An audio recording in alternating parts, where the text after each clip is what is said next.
Alhamdulillahirrabbilalamin. Sampai juga di masjid yang indah ini, ya Allah. Bu Vista, terima kasih ya. Terima kasih juga saya dibuatkan baju loh. Alhamdulillah ya. Saya kaget ada foto saya besar banget di luar. Kayak foto caleg. Dari partai nomor 8. Iya, hari ini kita cerita tentang bahasa kasih ya. Buat ibu-ibu yang baru pertama jumpa, salam kenal. Saya Aisyah. Saya sih sebetulnya seorang dokter yang menangani pasien narkoba, HIV dan LGBT. Saya lahir di Jakarta 17 Desember tahun 1968. Usia saya sekarang 51 tahun, alhamdulillah. Anak kedua dari 5 bersaudara. Ayah saya namanya Bapak Dahlan Hussein dan ibu saya Hermina Ishak. Saya harus sebut nama mereka ya, karena saya dilahirkan dan dibimbing, diajar sejak kecil oleh kedua orang tua saya. Walaupun memang saya tidak secara resmi sekolah ustaz gitu ya, tapi saya berusaha untuk ilmu kedokteran saya digunakan untuk menjelaskan apa-apa yang Allah sudah ya ciptakan, yaitu manusia ya. Baik, ibu siapa yang sering dengar video saya? Coba angkat tangan. Hampir semua, ya Allah. Kalau gitu kita foto-foto aja hari ini. Orang udah hafal. Gak apa-apa ya, yang sudah sering dengar, izinkan saya untuk menjelaskan versi live ya. Mudah-mudahan bisa menambah kefahaman, insyaallah ya. Baik, saya terima kasih pada suami saya. Alhamdulillah beliau selalu mengizinkan saya kemana-mana sampai hari ini juga. Suami saya namanya Dr. Priyanto Sismadi ya. Beliau asli Jogja, Klaten. Ada orang Klaten di sini, Bu? Orang Jogja ada? Oh, ada orang Klaten. Orang Jogja banyak? Oh, banyak, alhamdulillah. Ya. Kalau orang Bugis, ada orang Bugis di sini?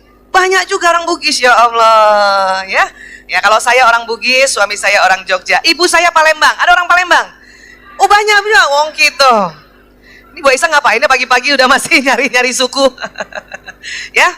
Dan mohon izin memperkenalkan putra-putri kami, karena atas izin beliaulah mereka juga saya boleh jalan-jalan ke sini ya. Yang pertama putra kami namanya Mas Lanang, karena bapaknya Jawa. Orang Palembang budak lanang ya. Ya, Mas Lanang alhamdulillah sudah dokter. Yang kedua Mas Priyo. Priyo juga dokter, alhamdulillah. Yang ketiga Mas Kakung. Mas Kakung mahasiswa kedokteran saat ini. Yang keempat Mas Jaler. Mas Jaler SMA. Ini orang Jawa ngerto ya, ngerti ya? Ngerti ya, Bu? Ngertos nggih? Ngertos. Artini pun sami laki. Satu lagi saya kasih, Bu. Nah, alhamdulillah dapat perempuan. Nggak dikasih nama wedok.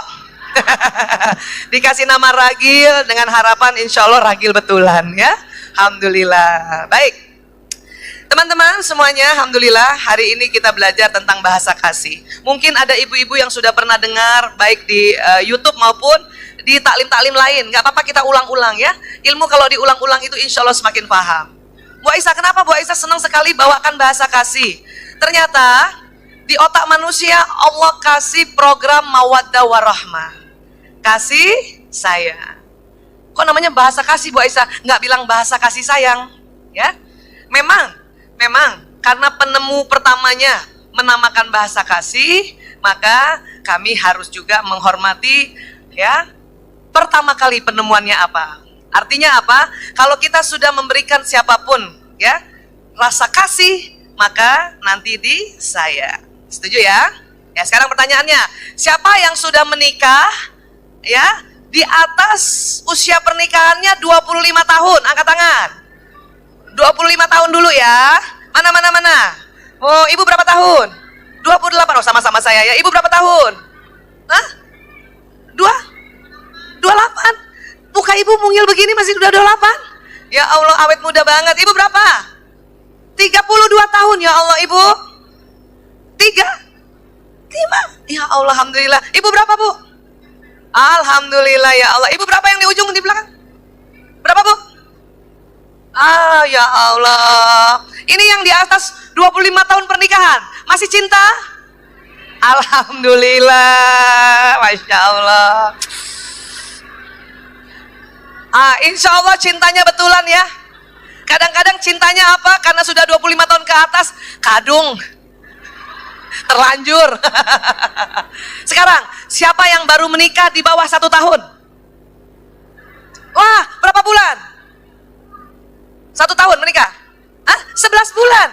Alhamdulillah ya Allah, masih muda banget. Ada lagi? Berapa bulan? Baru 5 bulan. Iya Bu, mana tadi angkat tangannya? Iya.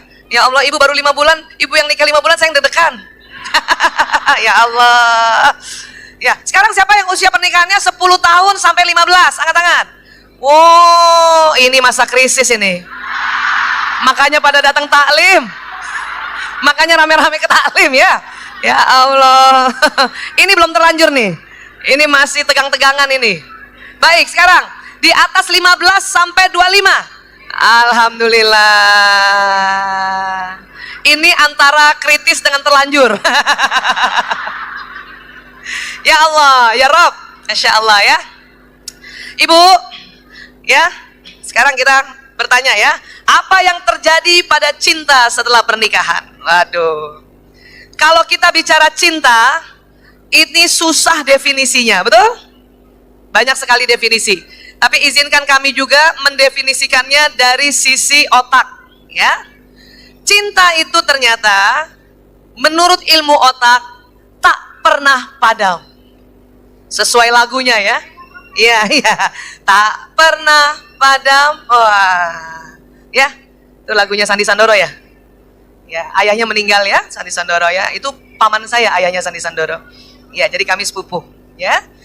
Cinta tak pernah padam, tapi bisa on off. Mati nyala, mati nyala, mati nyala. Tapi on off itu Bu, yang buat kita. Kenapa? Lampu karena ada saklarnya bisa di on kan, nyalakan, bisa. Bisa di off kan, matikan, bisa. Berarti ada orang yang menyalakan dan mematikannya. Oke? Jadi cinta itu Allah kasih di tubuh manusia. Bu Aisyah, di mana letak cinta? Menurut ilmu otak, letak cinta itu ada dari ujung rambut sampai ujung kaki. Luar biasa ya. Kayak apa ya Bu Aisyah itu? Kalau ilmu otak, cinta itu ya cirinya rasa bahagia. Ya. Dan rasa tak pernah sakit. Aduh. Kenapa begitu Bu Aisyah? Karena ternyata di otak manusia, di daerah. Coba Ibu ya pegang dulu pertemuan dua alis. Naik sedikit ke atas. Ibu yang di atas. Ya Bu, bisa Bu. Nah, ini kalau yang kita pegang ini dibor ke dalam, ada kelenjar namanya kelenjar pituitary. Sebesar jempol tangan masing-masing. Coba lihat jempolnya semua. Bandingkan sama temannya siapa lebih besar. Kalau semakin besar berarti kelenjar pituitary-nya semakin besar. Berarti hormon bahagianya semakin banyak. Jadi nggak usah malu yang jempolnya besar.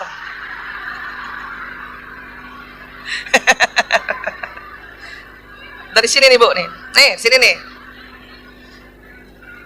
Nggak usah minder lagi ya, yang tangannya jempol semua. Ya. Ada apa di situ Bu Aisyah? Di situ ada hormon bahagia dan juga hormon penghilang rasa sakit. Ya. Apa saja hormon bahagianya itu? Ini nggak usah dihafal ya Bu, sekedar tahu saja ya. Nggak keluar di ujian nih. Hormon bahagia itu disebut 1, hormon dopamin. 2, disebut namanya hormon oksitosin. Ya. 3, disebut lagi hormon ya serotonin. Dan 1 lagi hormon menghilangkan rasa sakit itu namanya endorfin. Morfin alami. Itu sama tempatnya. Jadi kalau kita sedang jatuh cinta, ya, jatuh cinta, hormon itu keluar. Terus masuk mana? Pembuluh darah. Dan pembuluh darah itu akan jalan dari ujung rambut sampai ujung kaki ya Bu. Makanya rasa bahagia itu dari ujung rambut sampai ujung kaki. Makanya dikatakan cinta itu tempatnya dari ujung rambut sampai ujung kaki. Sekarang, siapa yang setiap lihat suaminya datang, ya, matanya masih berbinar-binar? Assalamualaikum, kata suami. Waalaikumsalam. Abi. Ada yang masih gitu? Alhamdulillah. Bu Aisyah, saya sih begitu. Cuman kok nggak bisa setiap hari ya? Itu wajar. Kenapa? Karena perempuan ini cepat capek, cepat letih. Terutama kalau apa? 2 atau 3 hari mau mens.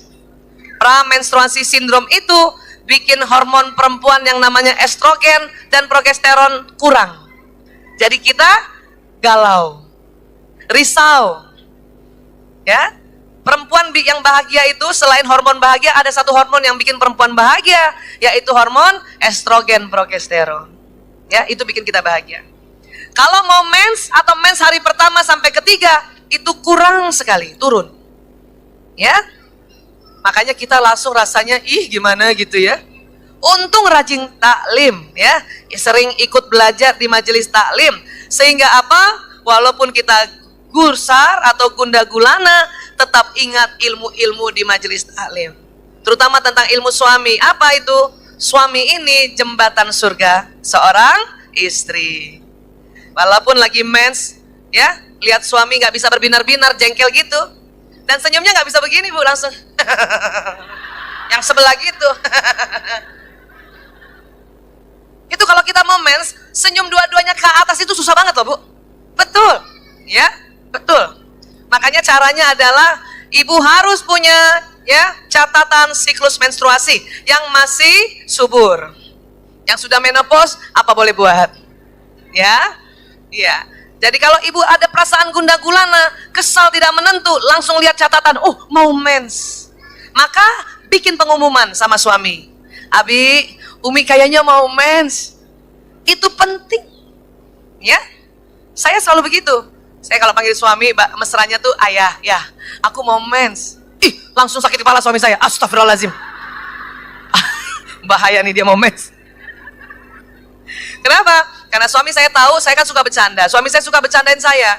Tapi kalau bercandanya sebelum, ya, premenstruasi sindrom, itu pasti jadinya lucu banget. Ya. Dan ada penelitian ya Bu, secara internasional.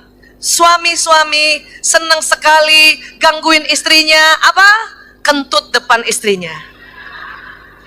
Ibu, yang suaminya kentut depan ibu, nggak usah marah. Itu memang cara suami menggoda istri. Dan sudah diteliti internasional. Ya. Dan tolong, kalau suami kentut depan istri, jadikan itu momentum romantisme. Pura-pura gitu, bau gitu. Nanti suami, ala suka aja. Betul bu? Betul?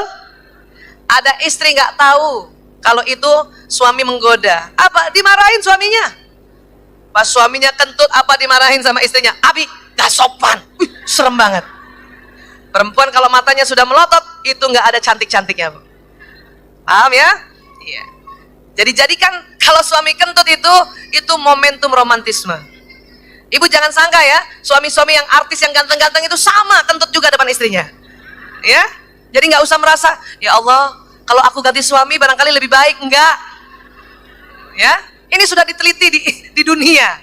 Bukan cuman suami-suami Indonesia, tetapi juga di Eropa, di Amerika, di Asia, di Afrika, di Australia sama. Sampai sini sepakat ya? Baik, sekarang Ibu, apa yang kadang-kadang menjengkelkan hati para ibu, para istri bila suami datang di rumah? Apa kira-kira yang menjengkelkan? Coba ngomong, apa bu? Apanya? Diam aja. Oh, apanya bu sayang? Cuek gitu ya? Sama kah? Ibu, sama, saya juga dulu kesel sama suami. Kenapa? Kalau baru datang mukanya rata. Ya. Baru tahun 2006 hasil penelitian tentang otak pria, apa hasilnya? Ternyata memang laki-laki kalau baru sampai di rumah atau baru sampai di kantor, atau misalnya nih, ya, ibu minta tolong suami jemput ibu di majelis taklim, 10 menit pertama memang mukanya rata, walaupun sebetulnya dia gembira. Nih, coba lihat nih kita nih, kalau di layar bisa kelihatan nggak? Rata.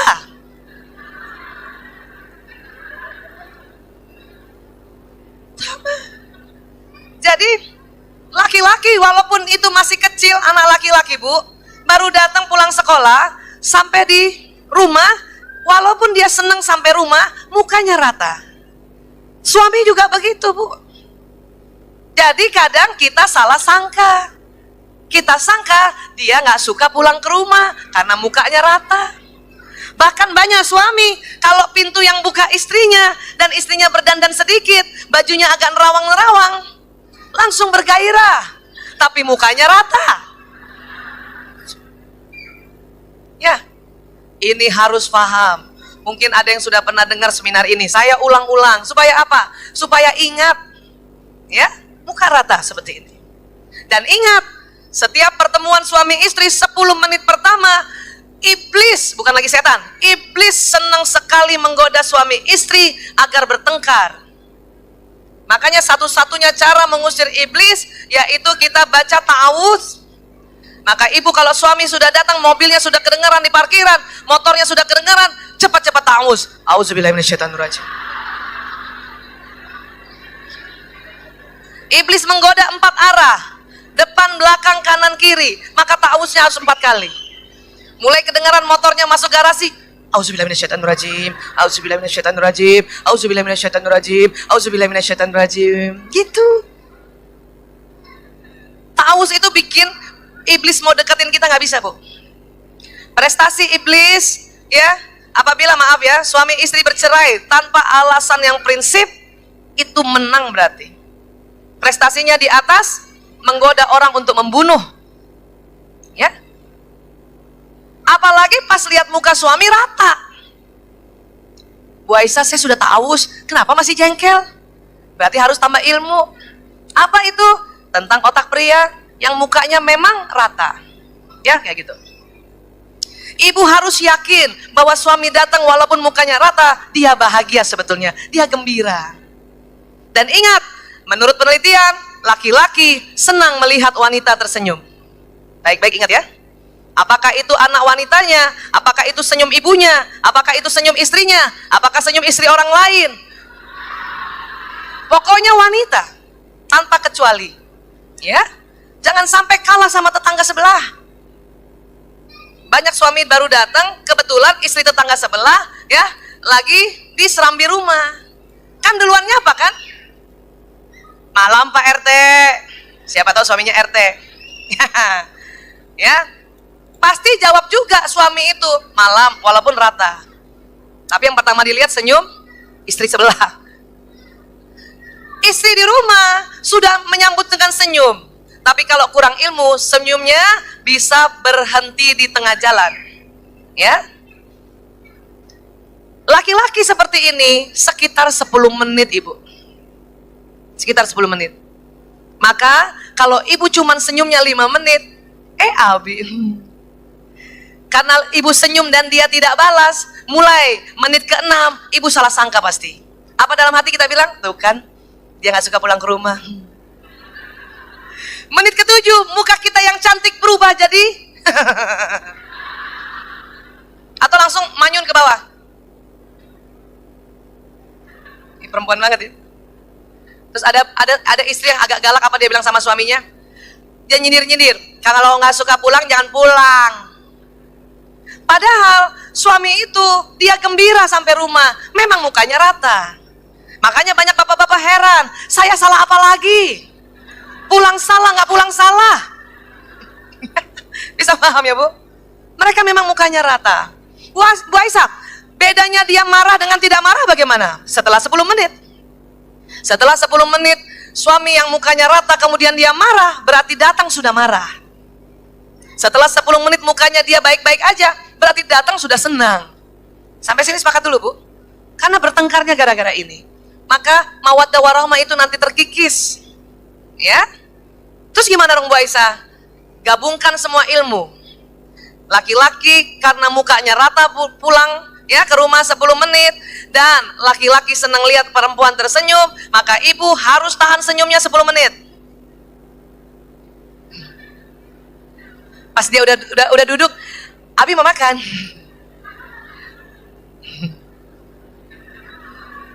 Ibu tahan 10 menit. Kadang ibu nggak tahan, ibu lihat jam. Ya Allah, masih 4 menit lagi. Ya. Ini saya memang buka pertama tentang pertemuan suami istri di ya 10 menit pertama, karena itu paling bahaya, paling bahaya. Ya, bersyukur yang baru menikah belum 1 tahun. Ya, saya agak terlambat. Saya nikah 92, tahu ilmu ini 2006. Ya, nah ini harus paham. Jadi tahan senyumnya. Dan ingat, laki-laki tidak suka diajak bicara panjang lebar 10 menit pertama. Maka sambut suami atau anak laki tidak lebih dari 10 kata di luar salam. Assalamualaikum. Waalaikumsalam. Abi sudah pulang. Cukup. Cium tangan. 5. Oke? Bu Aisyah kalau mau nanya dia bawa uang gimana? Langsung aja. Abi pulang bawa uang apa enggak? 7 tuh. Enggak lebih 10. Dan laki-laki setelah disambut seperti itu, dia akan ke mejanya. Pertanyaannya, ibu sudah bikinkan meja untuk suami di rumah? Mungkin meja khusus. Ada juga suami lebih senang meja makan, tapi di situ dia taruh juga bukunya, ya, dan segala peralatan itu map untuk kantornya di situ. Laki-laki harus punya meja sendiri. Kenapa? Laki-laki di rumah itu raja. Dia harus ada singgasananya sendiri dan mejanya sendiri. Kalau mau suaminya betah di rumah, ya. Dan pantang mejanya dan kursinya dipakai orang lain. Kalau ada keluarga datang, dia duduk di kursi itu, ibu harus pertahankan kursi itu. Tapi yang santun ya ngomongnya, ya. Ibu maaf, afwan jidan, itu kursi suami aku. Please, itu untuk dia khusus. Nanti kan tamu langsung, maaf, saya nggak tahu gitu kan. Bahkan kalau perlu, anaknya nggak boleh duduk situ. Kalau anak duduk situ, sayang, jangan saya. Saya gitu tuh kalau kursi suami saya, anak saya kan 4 laki kan. Jangan duduk situ sayang, nanti kalau kamu besar juga dapat kursi. Suatu ketika, waktu saya pertahankan itu kursi suami, ada suami di belakang. Ya Allah, dia bahagia banget. Walaupun mukanya rata. Apa saya tahu dia bahagia? Hidungnya kempes-kempes. Ya, paham ya? Jadi itu harus. Maka suami biasanya nomor 1 dia datang ke mejanya, bukan? Taruh semua barang. Taruh uangnya, taruh HP-nya, taruh pulpennya, ya kan? Taruh uang receh yang ada di kantong, taruh gitu, ya kan? Taruh itu bon-bon yang mau diremes besok di kantor, itu taruh. Nggak suka diajak bicara panjang lebar, walaupun berita gembira. Ingat baik-baik. Kenapa? Nggak masalah juga kalau ibu ajak bicara, cuman dia nggak jawab. Nanti kita lagi yang jengkel, kita lagi yang baper. Tuh kan? Sakit leher kita, Bu, kalau kita sering kayak gitu, Bu. Ya, paham? Terus kemana? Ibu bagaimana? Ibu pergi ke dapur. Ngapain? Ngapain Bu kalau ibu ke dapur? Bukan, lihat jam. 10 menit jam berapa? Baru bikin minum. Kenapa? Ibu pantang tinggalkan tempat dekat suami atau anak laki yang baru pulang sebelum 10 menit. Kenapa? Suami atau anak laki kalau baru datang setelah 10 menit, dia ingin bicara sama istrinya atau ibunya. Kadang karena kita jengkel, kita merasa, dia cuek doang, langsung masuk kamar belum 10 menit. Itu yang nggak boleh. Ya? Tapi saya paham, kenapa ibu-ibu langsung masuk kamar. Kenapa? Lihat muka rata itu. Ya? Jadi merasa, dia nggak suka pulang ke rumah, ya udah, mau kamar aja. Belum 10 menit. Makanya tadi saya bilang, waktu suami duduk atau dia datang ke meja kerjanya, dia taruh semua barang, ibu lihat jam, 10 menit jam berapa ya? Tahan sedikit untuk berada di situ. Oke? Bu Aisyah, saya terlanjur tidur, suami saya pulang jam 3, itu lain soal. Tapi kan nggak setiap hari begitu, bukan? Ya, tidak setiap hari begitu, bukan? Dalam sebulan kalau misalnya ibu ketiduran 2 kali kan lumayan, masih ada 28 hari yang ibu harus sambut dia. Dan pantang tinggalkan sebelum 10 menit. Ya, itu saya salah dulu. Makanya suami sih jengkel dulu kan. Tapi dulu memang belum ada ilmunya terbongkar. Karena saya sudah dokter dulu, suami saya juga dokter, nggak pernah belajar begitu. Ya, makanya pas udah tahu ilmunya dipakai. Tahan. Lihat mukanya rata. Kerjanya begitu tuh. Kenapa? Minum kan udah selesai, udah dikasih dia. Kita pakai ilmu majelis taklim kita apa? Istighfar. Astagfirullahaladzim, astagfirullahaladzim, astagfirullahaladzim, astagfirullahaladzim. Gitu. Ya, kenapa? Kadang kita jengkel walaupun udah tahu ilmunya. Ya, makanya harus buka ilmu lagi dengan istighfar. Ilmu banyak kita dapat di mana saja, sering terblokir. Kenapa? Karena jengkel. Nanti lupa ilmunya. Makanya saya istighfar. Kenapa? Kalau setelah istighfar, ilmu langsung ingat lagi, astagfirullahaladzim, astagfirullahaladzim, astagfirullahaladzim. Berapa kali Bu Aisyah? Tergantung ibu jengkelnya sama siapa. Saya kalau jengkel sama anak 3 kali istighfar, ilmu langsung ingat. Kalau sama suami 9 kali istighfarnya. Lebih banyak. Kenapa? Dia bukan anak kita. Ya. Suami itu levelnya di atas kita. Ar-rijalu qawwamuna 'alan nisa. Dia di atas kita, pemimpin kita. Walaupun kita banyak uang ya Bu, tetap kalau sudah menikah suami di atas kita. Makanya harus nambah ilmu. Supaya apa? Supaya kita nggak selalu jengkel. Padahal laki-laki juga bingung, kenapa perempuan jengkel? Kata suami saya, gua udah begini dari sononya, dia bilang gitu. Ya, pada saat sebelum tahu ilmu ini. Ya, dan ilmu ini luar biasa ya. Insya Allah setelah kita tahu laki-laki memang wajahnya rata kayak begini, kita tidak usah lagi buang energi untuk sakit hati, marah, kesal, dendam, percuma. Ya, percuma. Kalau di Malaysia percuma tuh gratis. Ya, paham sampai sini Bu? Nah, siapa punya anak laki-laki? Kalau pulang sekolah mukanya rata bukan? Ah, cilakannya pas lagi ujian, udah datang, assalamualaikum, waalaikumsalam, udah datang, ibu nggak sabar, gimana ujiannya, gimana ujiannya? Ibu nggak sabar kan? Ini belum 10 menit, gimana sayang tadi, bisa nggak, kan gitu? Bu, itu anak laki sudah bisa, makanya mukanya gembira, tapi tetap rata. Jadi dia mau bilang bisa, bingung. Kenapa? Ibu dondor bicara sebelum 10 menit, mukanya rata begini. Hah? Ibunya sok tahu kan? Pasti nggak bisa ya? Makanya anak laki-laki sering terzolimi oleh ibunya sendiri. Karena kita tidak tahu otaknya. Paham? Inilah gantengnya laki-laki. Ini yang disebut wibawa Bu. Terima? Ini yang anak sekarang kalau lihat laki-laki, ya Allah, cool banget. Sebagaimana waktu kita juga dita'arufin, kan siapa yang nikahnya lewat proses ta'aruf? Ya, Masya Allah. Pasti kan pertama kali lihat kan mukanya rata kan? Dalam hati bilang apa? Ih, cool banget. Pas nikah, kenapa cool terus? Paham ya? Ini ganteng ya Bu. Berapa menit Bu? 10 menit. Tahan ya. Atau ibu mau suaminya yang langsung ekspresif, buka pintu, assalamualaikum. Mau suaminya kayak gitu? Baru buka pintu kan, kalau laki-laki yang sejati kan buka pintu, assalamualaikum, gitu aja kan, dan mukanya rata. Atau ibu mau suaminya yang buka pintu, tada, mau gitu suaminya? Bunda, ayah kangen banget. Pilih mana? Suami yang begini apa yang begitu? Sudah redo ya? Sudah ya? Ini harus bikin perjanjian nih. Sebagai hadiah ulang tahunnya sama 8 tahun. Ibu-ibu menerima dengan ikhlas, bahkan sangat ikhlas. 10 menit pertama suami atau anak laki mukanya rata. Ikhlas? Ikhlas. Karena saya tadi kasih contoh yang begini ibu nggak mau, ya? Iya, Bu Aisyah, suami saya kok kalau pulang dia udah langsung ngobrol. Bisa jadi sebelum dia turun dia berlama-lama di mobil, sekitar beberapa menit, ya? Kenapa? Dia tahu selama ini istrinya kalau dia datang nyocor terus, makanya dia diam-diam dulu di mobil.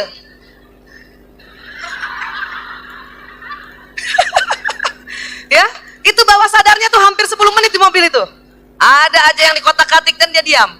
Sampai di rumah sudah bisa ngomong. Atau sampai masuk di ruangan sudah bisa ngomong. Tapi dia diam dulu. Ada suami-suami ya, dia juga baru sadar, pantesan Bu Aisyah, setiap saya datang, saya lama-lama di pekarangan. Ngapain? Nggak tahu, kayak cari angin. Kenapa? Karena kalau saya masuk ke rumah, istri saya marah kalau saya nggak langsung senyum. Ya ini kasihan nih. Boleh nggak Ibu? Dia ya, suami datang langsung masuk rumah, boleh nggak Bu? Jangan lama-lama di pekarangan, kesian masuk angin, bahaya ya. Jadi biarkan dia masuk dengan wajah 10 menit begitu. Setuju? Setuju, alhamdulillah. Kita selama ini karena nggak tahu ya, dan juga memakai otak perempuan. Kenapa? Kita selalu kepengen laki-laki juga pas kita senyum balas senyum, gitu. Itu karena perempuan. Perempuan memang ya, kalau perempuan itu, aduh ya, mukanya sebentar saya kasih lihat ya. Nih, perempuan itu Bu, jangankan 10 menit, 10 detik aja mukanya 6 kali berubah. Iya kan? Assalamualaikum, waalaikumsalam, apa kabar Jeng? Baik, tahu iya Pak? Yang mana masa? Udah berapa kali berubah tuh mukanya tuh? Iya kan? Apalagi bawa anak kecil, datang ke rumah bos, rumah pimpinan. Assalamualaikum Ibu, anaknya tarik-tarik baju. Perempuan kan? Kita di rumah lagi ngasuh anak, tiba-tiba pimpinan telepon, ya? Siapa? Baik Pak. Anaknya lagi naik-naik. Iya baik Pak. Iya Pak, siapa? Saya besok datang Pak. Siapa? Itu perempuan banget. Paham ya Bu? Yang pendiam 10 detik 3 kali berubah mukanya. Ya? Ya. Ya ini yang wanita sesungguhnya itu memang wajahnya selalu berubah. Kenapa? Hormon estrogennya membuat lentur ototnya. Ya. Dan ini juga cantiknya perempuan. Kenapa Bu Aisyah? Cantiklah perempuan mukanya ya, ganti-ganti. Sesuai perasaannya. Daripada dia rata. Jeng, apa kabar? Tahu besok ada taklim. Ibu mau punya teman perempuan gitu kayaknya? Mau begitu punya teman perempuan? Hangat ya? Suami, walaupun mukanya rata, dia senang kalau istrinya sambut mukanya rupa-rupa. Senang itu. Abi, itu cantik. Daripada, Abi dari mana? Mau makan atau minum? Mana? Ada bapak-bapak nggak di sini? Mas, kalau istrinya kayak gitu berani nggak? Ayam mau soto atau sate? Bokir. Udahlah ngomongnya kayak gitu, habis sholat mukanya putih. Itu besok-besok nggak mau pulang suami kita Bu, ya. Makanya harus gitu. Ayah. Ibu. Mana Mbak Wiwi mana sih? Minta hipotalamus. Saya mau kasih tahu ya Bu. Laki-laki itu kalau dia sama istrinya, cuman berdua sama istrinya, dia senang istrinya manja-manja. Ya, siapa yang sudah bisa manja-manja sama suaminya? Angkat tangan. Lanjutkan Bu. Yang masih kaku sama suaminya belajar. Betul. Ya? Iya, betul. Ini ya, otak nih. Otak dibelah. Ada yang warna merah di tengah sini. Namanya hipotalamus. Oke? Laki-laki hipotalamusnya lebih lebar 2,5 kali daripada perempuan. Jadi hipotalamus tuh yang otak merahnya di sini nih, memang warnanya nggak merah, cuma saya kasih merah aja ya. Itu laki-laki lebih lebar hipotalamusnya. Apa fungsi hipotalamus? Hipotalamus fungsinya satu, menjaga keamanan. Menjaga? Berarti lebih hebat siapa jaga keamanan? Laki-laki atau perempuan? Laki-laki. Makanya kita hidup nggak bisa sendiri. Butuh laki-laki. Walaupun mukanya rata. Tapi itu kan ganteng kan, wibawa ya. Nah, maka karena hipotalamusnya lebar, laki-laki selalu ingin istrinya itu kalau diajak bicara manja. Kenapa? Laki-laki selalu ingin melindungi seorang wanita. Ya, laki-laki yang menjadi suami selalu ingin melindungi istrinya bagaikan gadis kecil yang manja. Walaupun udah 60 tahun tuh istri. Ya, tapi dia selalu ingin melindungi. Kenapa? Karena menjaga keamanan. Ya. Berkali-kali saya setiap seminar, gak apa-apa, saya suka ulang-ulang ya, sengaja biar ingat. Dulu saya salah. Saya terlalu mandiri kalau bicara sama suami. Kenapa? Saya anggap perempuan kalau mandiri itu ya bantuin suami. Ternyata otak laki-laki gak suka. Ilmu ini baru masuk di Indonesia 2010. Nikah 92. Bayangin Ibu, sejak 92 sampai 2010 awal, kalau saya ditelepon suami, terlalu mandiri ini suara saya. Assalamualaikum. Laki-laki kalau bicara sama istrinya rendah, itu bawah sadarnya juga menggoda. Tapi menggoda yang serius dibandingkan tuh tadi. Ya. Jadi dia pasti gitu. Assalamualaikum. Saya jawabnya juga, Waalaikumsalam. Buat laki-laki yang jadi suami, nggak suka dengar itu. Dianggap orang lain. Itu salah banget saya. 2010 setelah ditemukan hipotalamus laki-laki lebih lebar dan laki-laki senang kalau telepon istrinya dan istrinya manja, berubah, Bu. Assalamualaikum. Waalaikumsalam. Gitu. Jauh beda bukan? Dulu Waalaikumsalam. Sekarang Waalaikumsalam. Dulu gini. Kamu di mana? Aku di kantor. Ayah di mana? Gitu. Itu salah banget ternyata. Sekarang nggak begitu lagi. Kamu di mana? Aku di kantor. Ayah di mana?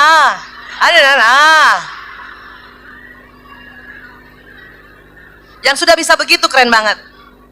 Ya. Yang belum belajar, Bu, belajar. Mulai dari menjawab salam. Waalaikumsalam. Ayo, Bu. Waalaikumsalam. Itu betul. Saya setengah mati belajar. Bu Aisyah, apa suaminya nggak heran pertama kali? Heran. Mukanya aja kaget. Dulu kalau di kamar cuman berdua nih, ya. Jadi penelitian mengatakan suami apabila sedang berdua sama istrinya atau telepon istrinya harus manja suaranya. Dulu kalau lagi berdua, saya terlalu kaku. Ya, aku mau ngomong, terlalu kaku banget. Suami saya memang dengar tapi gak suka. Setelah tahu, ayah, aku mau ngomong. Itu pertama kali muka suami. Hah? Dia kaget. Kenapa bininya begini? Tapi apa yang terjadi? Lama-lama dia suka. Dan bukan hanya suka, suka banget. Ya, walaupun dia suka banget, saya tetap ingat mukanya rata. Itu harus ingat. Ya. Gimana Bu Aisyah cara belajarnya? Saya nonton film drama Korea. Perempuan Korea itu kalau ngomong manja banget. Annyeonghaseyo. Opa, 감사합니다. Waalaikumsalam. Sama kan? Jadi nonton film Korea nggak boleh benci, Bu. Harus lihat apa manfaatnya. Ya, iya. Sarangeo. Ini tahu nggak Ibu? Ini namanya jantung. Ini lambang jantung. My kolbu. Jadi kalau Ibu mau gaya foto begini bilang my kolbu gitu. Sarangeo. Ini apa? Ini jantung. Jantung manusia itu sebesar kepalan tangan masing-masing. Coba lihat kepalan tangannya. Segitu jantung Ibu, taruh di sini. Ibu Isa, ini apa nih? Dua ini. Ini pembuluh darahnya. Ini yang jempol namanya aorta. Pembuluh darah yang keluar dari jantung untuk seluruh tubuh. Yang telunjuk ini arteri pulmonalis. Dia dari jantung ke paru-paru. Jadi bukan salib, Bu. Ini Michael, Bu. Sarangeo. Kalau goyang, fulusngeo. Lain lagi. Makanya jangan digoyangin. Paham ya, Bu? Ya, baik. Jadi seperti itu ya, Bu, ingat ya. Tapi ingat kalau hanya berdua. Ingat. Jangan depan cucu. Abi. Cucu bingung, hah? Atau di depan ya teman dia, jangan terlalu manja begitu. Kalau ada laki-laki lain temannya suami, kita harus wibawa. Bi, mau minum apa? Abi, mau minum apa? Itu yang bergetar nggak cuma satu laki-laki. Semua yang hadir bergetar. Paham? Ya. Jadi kalau hanya dan ditelepon. Setuju? Bu Aisyah susah banget, Bu Aisyah. Itulah ikhtiar kita sebagai istri. Itu yang dicatat jadi ladang amal. Kalau mau suaminya ya sesuai otaknya. Oke? Apalagi?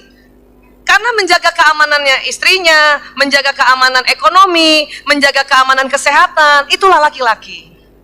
Anak laki-laki, Bu, dari kecil anak laki itu dia sudah punya otak tanggung jawab. Ibu siapa punya anak laki? Angkat tangan. Ingatkah waktu Ibu ya, waktu dia kecil, kalau Ibu sakit, dia yang jagain. Walaupun tuh anak laki seneng main, betul? Sambil pegang tuh permainannya tuh. Saya ingat banget waktu saya sakit, dirawat di rumah sakit, anak 4 laki-laki saya jaga di pintu kamar. Sambil main. Jadi kalau ada yang besuk, mau apa? Ibu aku sakit, mau apa? Sambil main. Itu anak laki. Tapi otaknya sejak kecil bertanggung jawab. Ibu pantang marahin anak laki dengan mempertanyakan tanggung jawabnya. Mana tanggung jawabmu, nak? Itu gak boleh. Kamu gak bisa bertanggung jawab, itu gak boleh. Ya? Kenapa? Laki-laki sedih kalau ditanyakan pertanggung jawabannya. Kenapa? Karena otaknya sudah bertanggung jawab. Mau jadi Kamu kan sering ibunya marah gitu kan? Mau jadi apa kamu? Tuh anak laki juga bingung, anak emaknya bingung. Mau jadi apa gue? Nggak punya tanggung jawab. Yang biasa kayak gitu stop tolong. Kenapa? Bahaya. Apa yang bahaya? Hipotalamus mengkerut kalau ibu tanya terus tanggung jawab anak laki-laki. Kalau dia mengkerut, cenderung bisa jadi gay. Nauzubillah min zalik. Makanya ibu harus yakin anak laki-laki saya otak tanggung jawab, dia jaga keamanan. Makanya anak laki-laki dekat sama ibunya. Kenapa? Dia mau jagain ibunya. Anak laki nggak mau jagain bapaknya. Kenapa? Bawah sadar dia tahu bapaknya juga punya hipotalamus gede. Ngapain saya jaga? Makanya bapak-bapak jagain anak perempuannya. Siapa yang anak perempuannya dekat sama ayahnya, Bu? Ya sudah, jangan iri. Ibu punya anak laki nggak? Anak laki yang jagain ibu. Siapa yang anak perempuan yang belum punya anak laki? Punya lagi lah, Bu. Udah nggak bisa. Kalau nggak bisa, tunggu anak laki yang mantu, pasti jagain ibu. Ya, cucu laki juga jagain omanya, jagain ibunya dan jagain omanya. Ya, paham sampai sini, Bu?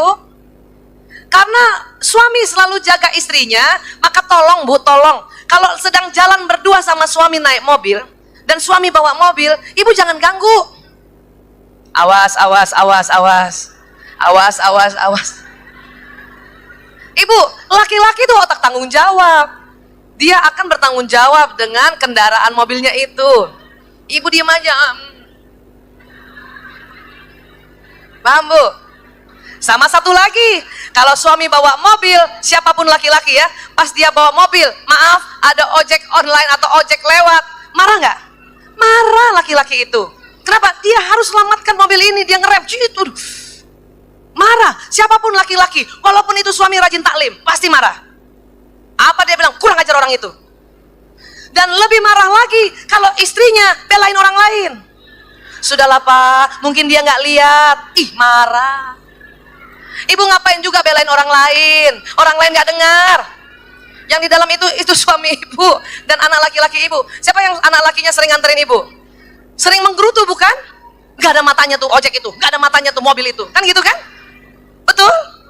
Tapi dia lebih marah kalau kita belain orang lain, Bu. Boleh berubah, Bu? Gimana, Bu Aisyah? Kita support suami. Kurang ajar orang itu gak ada matanya. Betul, Abi, dia gak ada matanya tuh.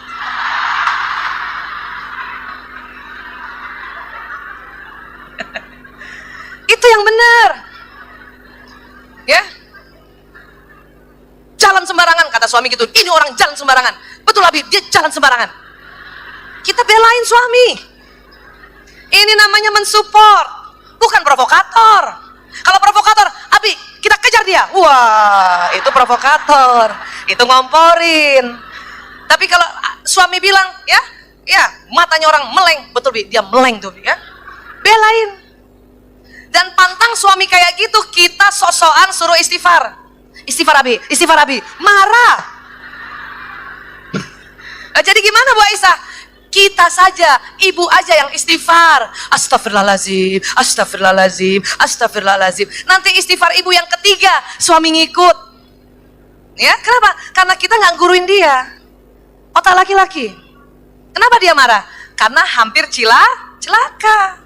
Makanya dia dengan rem kuat, dia belain kita atau jaga kita. Maka dia butuh disupport sebagai seorang pahlawan. Abi keren banget ngeremnya. Remnya keren banget, pakem banget. Ada bapak-bapak di atas ya. Betul nggak Pak yang saya mau ngomong ini? Betul kan? Tuh, saya belain Pak. Mumpung minoritas. Paham ya Bu? Paham? Itu latihan loh Bu. Jangankan anak suami, anak laki kalau sudah bawa mobil, dia pasti gerutu-gerutu. Kita pun selama, jangan gitu, nggak baik. Tambah marah. Kita harus support dia. Kenapa? Laki-laki otak tanggung jawabnya besar. Sampai sini paham ya Bu? Ya. Supaya terus mawaddah warahmah. Ya? Paham? Apalagi Bu Aisyah, kalau suami lagi nganter ibu dan suami yang mengendalikan mencari jalan, walaupun nggak ketemu alamatnya, pantang ibu ya yang mampir nanya, Abi mampir, pinggir. Kenapa pinggir? Oh, ya terpaksa dia minggir kan? Waktu minggir kita buka jendela bukan? Punten, tanya yang ada orang kan sebelumnya ya. Maaf, tanyanya misalnya sama tukang parkir kan? Mas, Jalan Sriwijaya mana kan gitu. Kata yang ditanya, Bu, lurus bundaran belok kanan. Abi, lurus bundaran belok kanan. Apa kata suami? Udah tahu. Ibu, padahal kan kita mau bantuin dia bukan? Tapi ibu tersinggung suami itu. Kenapa? Berarti ibu tidak percaya sama dia. Ibu lebih percaya orang yang di luar sana. Itu buat laki-laki tersinggung. Jadi gimana Bu Aisyah? Kan kita mau bantuin, udah kepepet nih jamnya. Minta izin kalau mau bertanya dengan orang lain. Bi, ya, aku bantuin ya. Aku tanya sama orang ya. Gak usah. Oke. Astagfirullahaladzim. Astagfirullahaladzim. Saya kalau lagi tersinggung sama suami, ya, itu jendela saya giniin. Astagfirullahaladzim. Itu jendela mobil saya selalu berembun. Astagfirullahaladzim. Astagfirullahaladzim. Kenapa? Kalau kita nggak cepat-cepat istighfar, kita akan baper sampai malam. Apa bahayanya? Enggan melayani suami. Itu bahaya. Makanya istighfar. Ya. Tapi nanti dia marah Bu Aisyah, kita istighfar terus. Tenang aja Bu, laki-laki nggak lihat. Kenapa? Mata laki-laki lurus. Ya? Ada nggak gambar di sini Mbak Bibi? Jadi kalau kita istighfar, astagfirullahaladzim, astagfirullahaladzim, astagfirullahaladzim. Itu laki-laki nggak lihat Bu. Kenapa? Mata laki-laki lurus. Coba ibu, kalau perempuan kanan kiri lebar. Coba ibu lihat ke depan ya ibu. Tetap lihat ke depan. Saya tanya sekarang, ibu masih bisa lihat temannya duduk paling kanan nggak? Masih bisa lihat teman duduk paling kiri? Laki-laki nggak bisa begitu. Makanya kalau laki-laki bawa mobil, dia nggak lihat ibu. Ibu mau dandan kek, ibu mau manyun kek, ibu mau istighfar, dia nggak lihat. Kenapa? Karena matanya lurus. Malah dia bisa lihat ibu yang duduk di belakang. Siapa tuh? Orang lain. Kenapa? Lewat spion. Dia lihat ke belakang. Ya? Ibu di samping nggak lihat. Makanya ibu sambil istighfar. Astagfirullahaladzim, astagfirullahaladzim, astagfirullahaladzim. Cepat-cepat istighfar Bu. Agar apa? Nggak baper. Capek baper Bu. Ya? Dan suami kadang-kadang bingung. Kenapa ibu marah? Kenapa istri saya marah? Kan saya benar, ya. Saya mau cari jalan. Kenapa? Karena dia ingin jaga istrinya dan mengantar istrinya sampai tempat tujuan. Bisa jadi kalau istri nggak ikut, anak nggak ikut, itu suami nanya. Begitu Bu. Itu bukan gengsi. Dia ingin jaga keamanan kita. Kalau ibu dua hal tadi aja bisa dilakoni, maka jalan-jalan ibu sama suami aman insya Allah. Sama satu lagi, pantang kalau seorang laki-laki atau suami ya mau cari keluar jalan pintu tol, ibu ajak bicara, itu pantang. Kenapa? Bisa kebablasan. Kenapa? Karena laki-laki tidak bisa mengerjakan lebih dari satu pekerjaan dalam satu waktu. Perempuan bisa Bu, sambil nyari jalan, sambil ngobrol, bisa tuh. Pasang alis masih bisa. Perempuan, bawa mobil, suapin anak, pasang alis, denger musik, masih juga pakai earphone, kalau ada yang nelpon masih bisa jawab. Itu perempuan. Ya, kalau laki-laki nggak bisa begitu. Laki-laki memang otaknya Allah buat satu saja yang dia kerjakan. Ya, ini harus paham banget. Saya membuka bahasa kasih agar mawaddah warahmah harus mulai dari bahwa dia laki-laki suami kita ini. Ya, setuju Bu? Bisa? Seperti tadi? Insya Allah. Dan ingat, hipotalamus juga itu pusat lapar dan haus. Artinya apa? Siapa lebih lapar, cepat lapar? Laki-laki apa perempuan kalau hipotalamus lebih lebar? Laki-laki. Maka harus perhatikan makan minum suami atau anak laki. Siapa punya anak laki Bu? Angkat tangan. Pantang nasihati anak laki dalam keadaan perut kosong. Nggak denger. Ibu kasih makan, tapi jangan terlalu kenyang ya. Ntar dia tidur. Sambil ibu kasih makan, pertengahan makan ibu kasih nasihat, dia terima. Makanya saya kalau mau kasih nasihat anak saya, ya, saya nggak mau makan di dalam rumah. Kenapa? Karena banyak lagi anak yang lain. Ya, ajak dia sendiri-sendiri. Terus di mana? Ajak makan di restoran. Makanya anak saya hafal. Kalau saya diajak makan di restoran, pasti ada nasihat baru mau keluar ini. Pasti ada peraturan baru mau keluar. Ya, tapi itulah laki-laki. Nah, pertanyaan yang paling cocok untuk otak laki-laki apa? Kalau dia baru datang setelah 10 menit ya, setelah 10 menit. Abi udah makan? Ayah udah makan? Abang udah makan Bang? Misalnya saya sama kakak ya. Itu pertanyaan paling cocok untuk otak laki-laki. Jangan tanya macam-macam dulu Bu. Ya, penuhi dulu kebutuhan hipotalamusnya. Gak usah nanya, tadi gimana matematikanya? Jangan begitu. Abang udah makan? Belum. Sudah. Walaupun suami kita pulang jam 3 malam, ibu tetap tanya, Abi udah makan? Udah, alhamdulillah. Jam 3 malam soalnya. Walaupun kita tahu dia pergi makan, acara pergi makan, tetap ibu tanya, ayah sudah makan? Ya bu, karena itu yang paling cocok. Ya, perempuan nggak mesti. Malah kalau ditanya udah makan, tersinggung perempuan. Ibu udah makan? Tanya makan dulu. Tersinggung perempuan kalau ditanya udah makan. Ya, jadi kalau laki-laki tanya dia sudah makan atau tidak. Setuju? Apalagi? Hipotalamus, pusat syahwat birahi. Ibu punten maaf ya, memang tugas kita sebagai istri harus melayani, ya, menyalurkan nafsunya suami kita. Kenapa? Karena tempat syahwat birahi bersamaan dengan tempat menjaga keamanan ekonomi. Artinya apa? Kalau suami sudah bekerja 3 hari, 4 hari di luar sana, itu hipotalamusnya tegang bu. Harus dilenturkan dengan cara apa? Hubungan intim suami istri. Oke? Paham ya bu? Jadi berapa hari Bu Aisyah? Tergantung suami ngajaknya ya kapan. Yang penting setiap dia ngajak kita tidak boleh menolak. Kenapa? Berarti hipotalamusnya sudah tegang. Harus dilenturkan. Tapi jangan juga sok tahu. Umi, ayo, udah tegang ya hipotalamus ya. Jangan juga sok tahu kayak gitu. Itu rahasia kita aja. Ya Bu. Ya, itu harus. Oke? Bu Aisyah, saya suka kesel sama suami. Keselnya apa Bu? Habis hubungan intim dia tidur. 99% laki-laki habis hubungan intim dengan istrinya, setelah itu dia tertidur Bu. Kenapa? Hormon bahagianya banjir, rush. Banjir. Tidak seperti biasa hormon bahagianya keluar kalau habis hubungan intim suami istri. Laki-laki setelah orgasmus, dopaminnya banjir. Sehingga apa? Membuat dia tertidur, ya. Dan pada saat dia tertidur, apa yang sedang dia mimpikan atau sedang pikirkan? Dia flashback layanan istrinya tadi. Berarti kita lagi yang ada di dalam ya pikiran dia. Makanya tolong kalau istri ya habis hubungan intim tertidur, ibu tolong jangan cubit dia. Banyak istri marah dicubit suaminya, tidur. Pas ibu cubit, itu pikirannya buyar. Nggak jadi mikirin kita Bu. Paham tentang ini Bu? Jadi gimana Bu Aisyah? Biarkan dia tidur. Kenapa? Kan aku yang dipikirkan. Ih, dia lagi mikirin aku. Bu Aisyah, kalau istrinya 2 bagaimana? Jangan-jangan dia lagi mikirkan istri yang kedua? Tidak. Ilmu neuroscience sudah membuktikan otak laki-laki konsentrasi. Walaupun istrinya 3, poligami ya. Ini bukan pelakor ya, lain pelakor sama poligami ya. Poligami ini diumumkan dan minta izin. Kalau istrinya 3, laki-laki pada saat dia berhubungan intim dengan istri pertama itu fokus.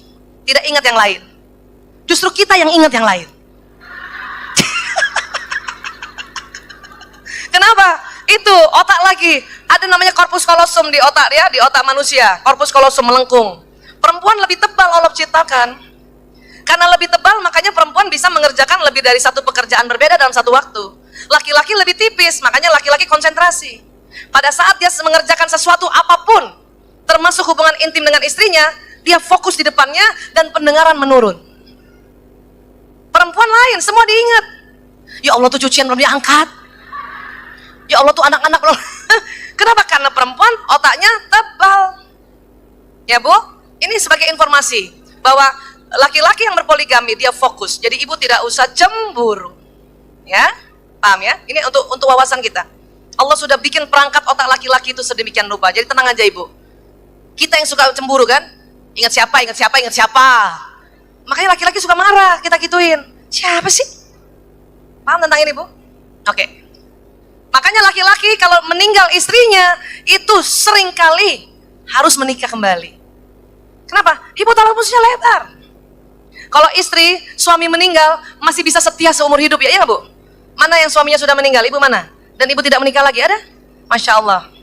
Ya Allah, ya Bu ya? Tapi kalau suami nggak bisa gitu Bu. Kalau perlu ibu yang bikin kebijaksanaan. Bilang sama suami, seperti saya bilang sama suami, Mas, kalau aku meninggal duluan, kamu nikah lagi. Suami saya langsung, yang bener. Bener. Saya panggil loh anak saya tuh 5, lanang, priok, akun, jaler, ragil. Sini nak, kalau ibu meninggal duluan, ayahmu nikahkan lagi. kamu bisa ngurus, tapi ada satu yang kamu gak bisa urus. Nikahkan lagi. Suami saya seneng banget. Yang bener Bu Isa, bener. Pada saat kamu ijab kabul, aku datang.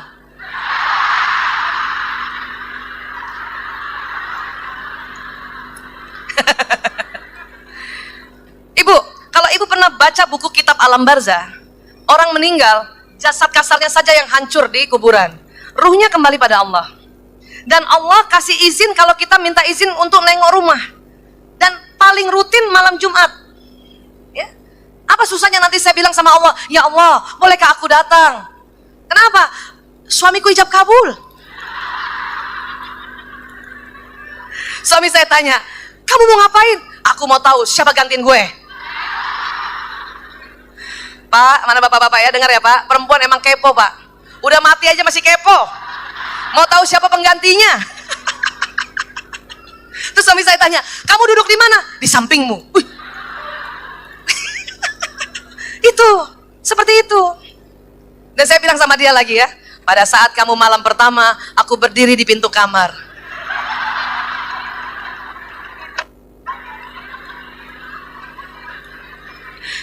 Itu serius loh Bu.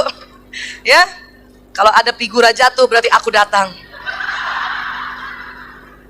Suami saya tanya, kamu ini ngizinin apa nakut-nakutin? Saya bilang saya nggak nakut-nakutin, saya pengen tahu. Namanya juga perempuan kepo. Ya. Ibu bilang gitu ya sama suami ya Bu?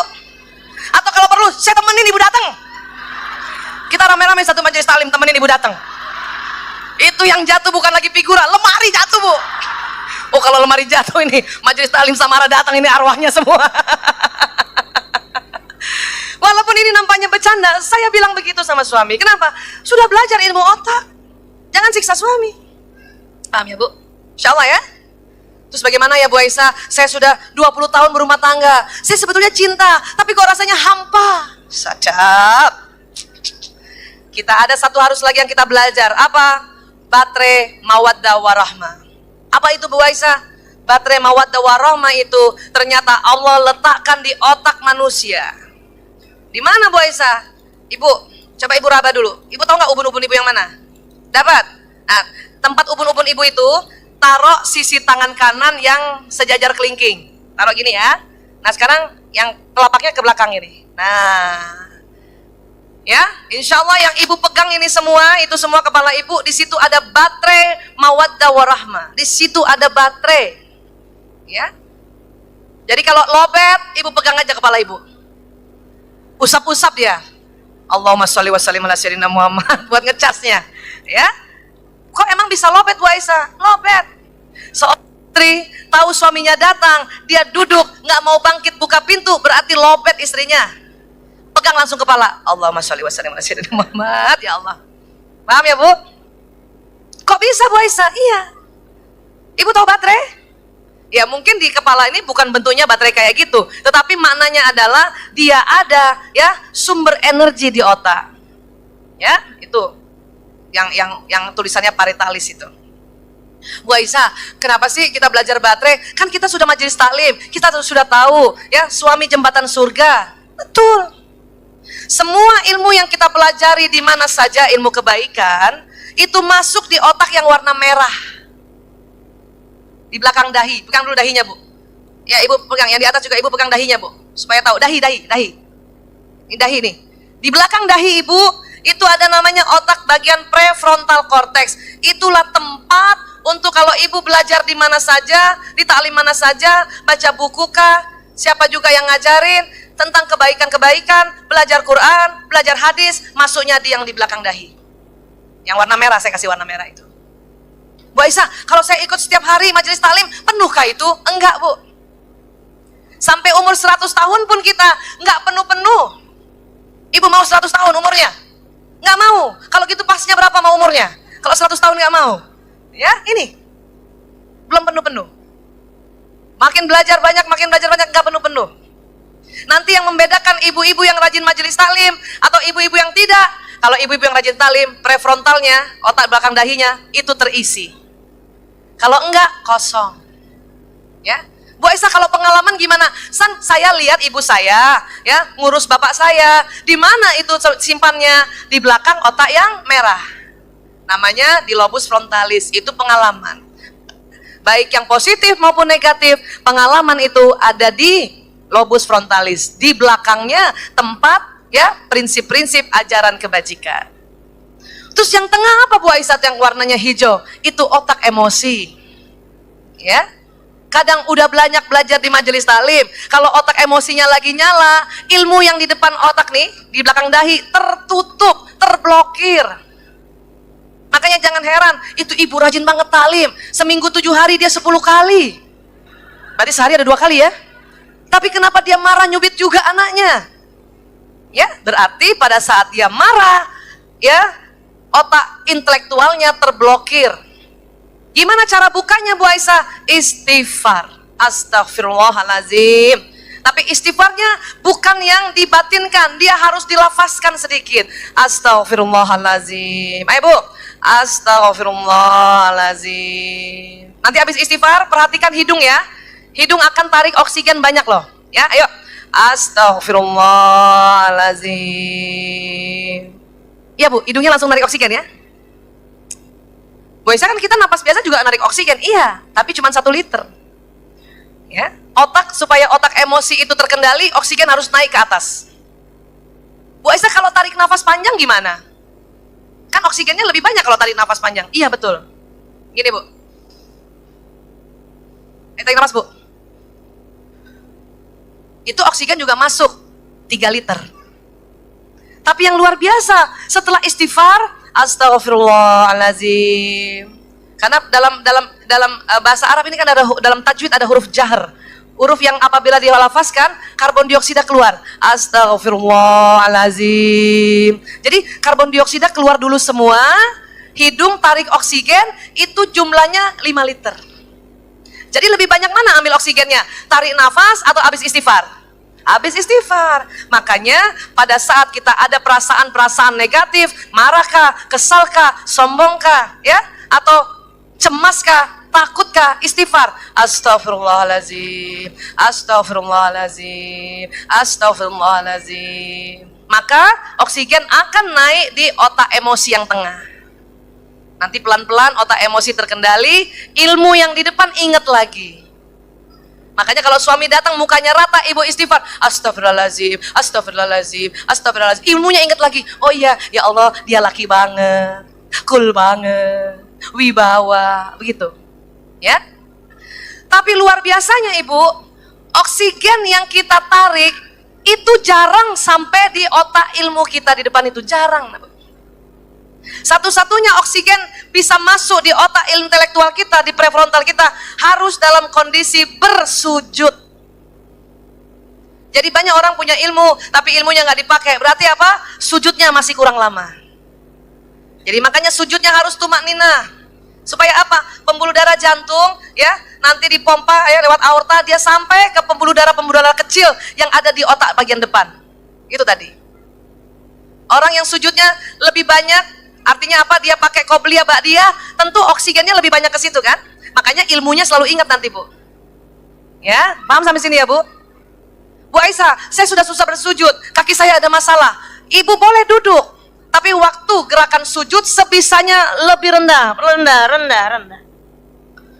Maka kalau di Cina sana Bu, di Beijing, ya, di masjid besarnya di sana, mereka menyiapkan orang-orang yang tidak bisa sujud, dia harus di kursi, ada meja, ya, rendahnya sama rendah dengan kursi.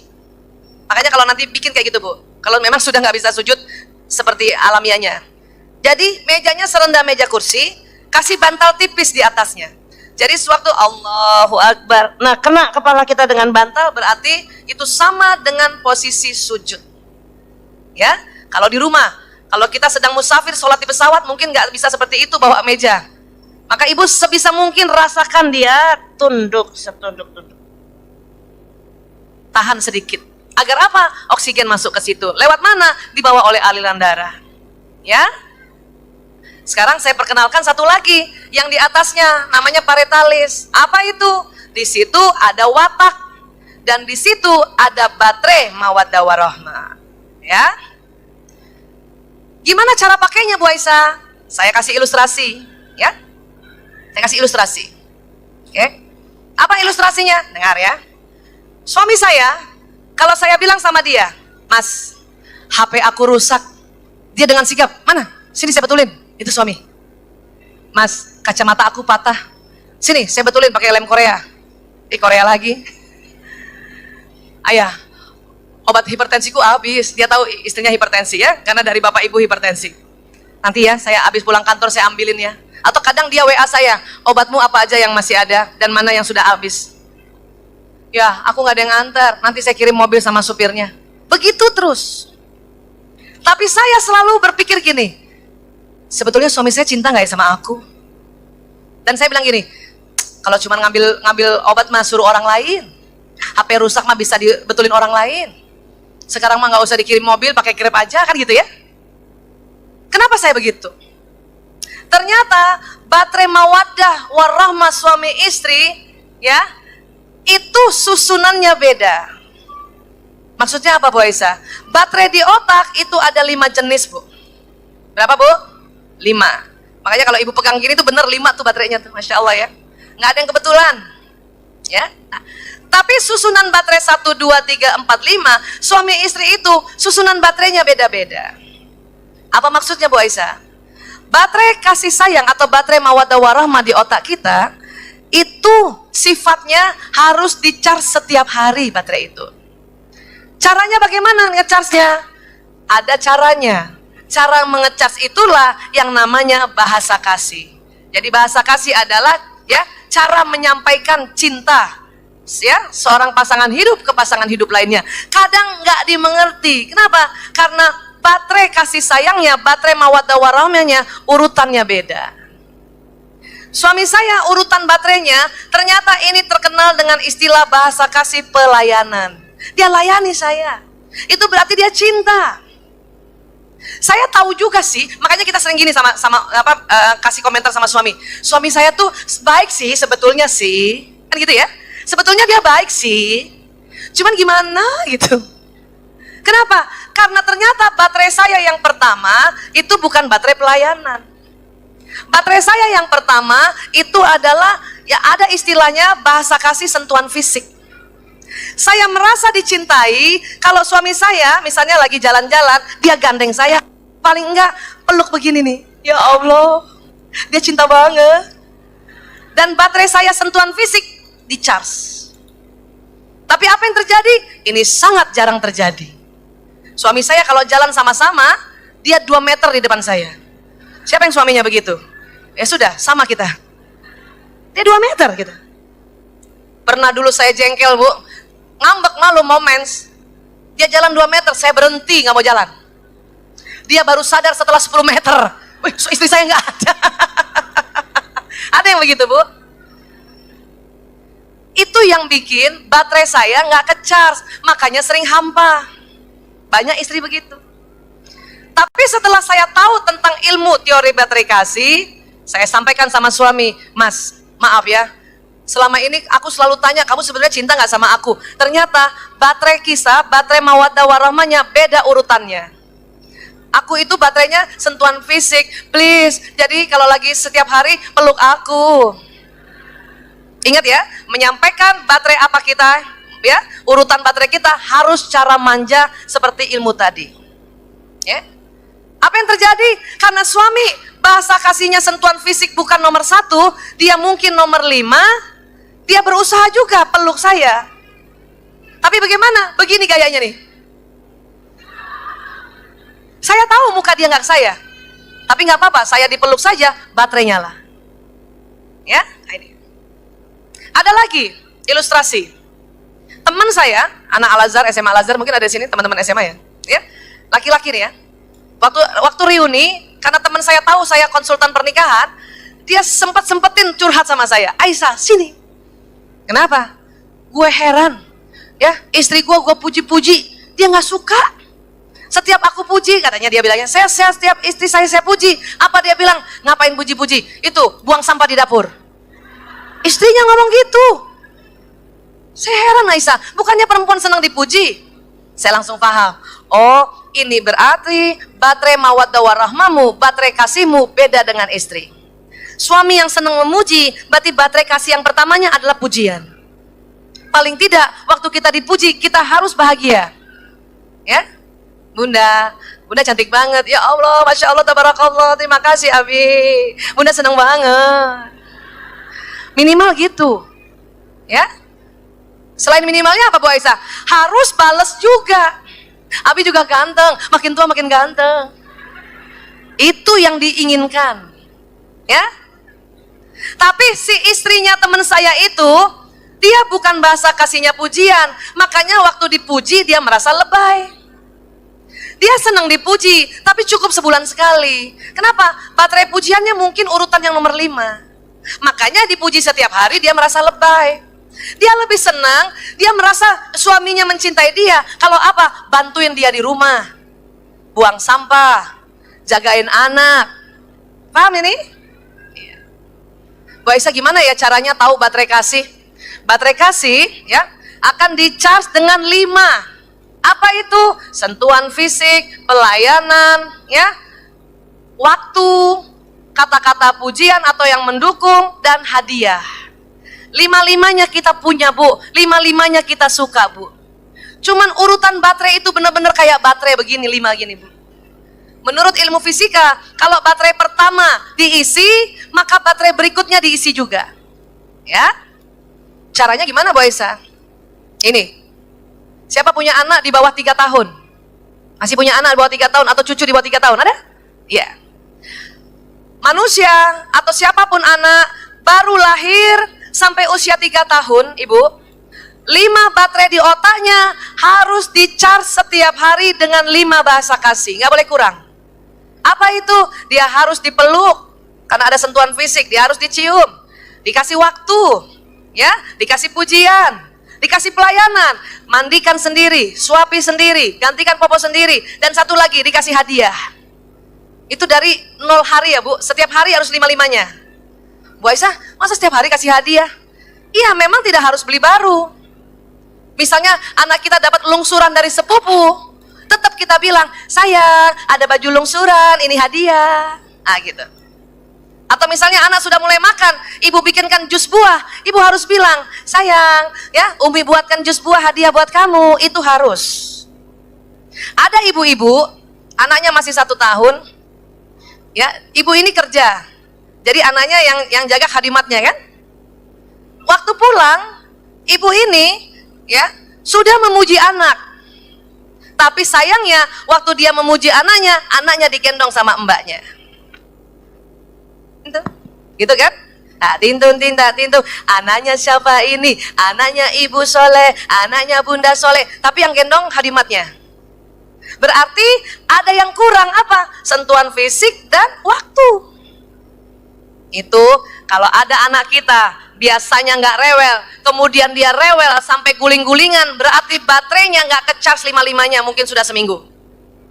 Ya, kalau baterai nggak cepat-cepat di-charge, akan ada penyimpangan. Rasa aman seseorang ya berbanding lurus dengan isi baterai di kepalanya. Kalau ada istri sudah mulai mikir, dia sebetulnya sayang nggak sama aku, berarti udah mulai lobat Ibu. Atau tiba-tiba ada istri, dia tinggalkan suaminya, itu kosong berarti baterainya. Atau ada suami, istrinya sudah baik banget, ya, masakan suaminya, ya, cucikan bajunya, setrikakan, tapi suami juga tetap tinggalkan, berarti ada baterai suami itu yang kosong. Ini bahaya. Makanya mengapa kita harus ya charge baterai kasih diri kita dan juga pasangan hidup kita. Ya. Caranya gimana? Nah, caranya gimana? Ya, Ibu, siapa yang suaminya kalau setiap hari dikit-dikit pasti peluk Ibu? Atau kalau jalan pasti gandeng Ibu? Atau kalau Ibu lagi masak, dia peluk dari belakang? Berarti suami itu bahasa kasihnya, baterai kasih pertamanya sentuhan fisik. Pantang pas suami peluk, Ibu begini, gerah. Karena suami istri itu baterai pertamanya pasti beda. Kalau suaminya sentuhan fisik, istrinya belum tentu sentuhan fisik. Paham ya? Ini katanya 5 menit lagi. Udah Bu, selesai Bu, segini aja Bu. Lanjut apa terus nih? Panitia minta 5 menit udah selesai nih. Oh lanjut, tanya dulu. Ya. Kemudian, adakah ya suami ibu kalau dia di rumah, dia senang istrinya harus di rumah? Nah, itu berarti baterai kasih dia waktu. Pantang tuh ibu, tinggalin. Ya. Kalau perlu dia keluar kota, ibu ikut, dia lebih senang. Ada gitu bu? Berarti itu suami waktu tuh. Ya? Paham?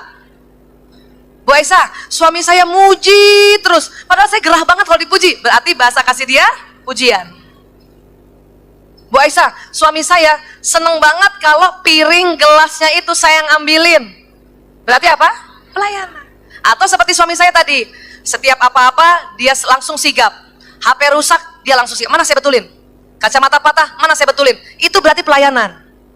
Saya setelah tahu ini, suami saya melakukan itu, saya bahagia banget. Ya Allah, ternyata dia cinta sama saya. Walaupun tetap kita harus minta juga. Kenapa? Baterai nomor 1 kita beda, jadi kita harus minta juga sama dia. Please ayah.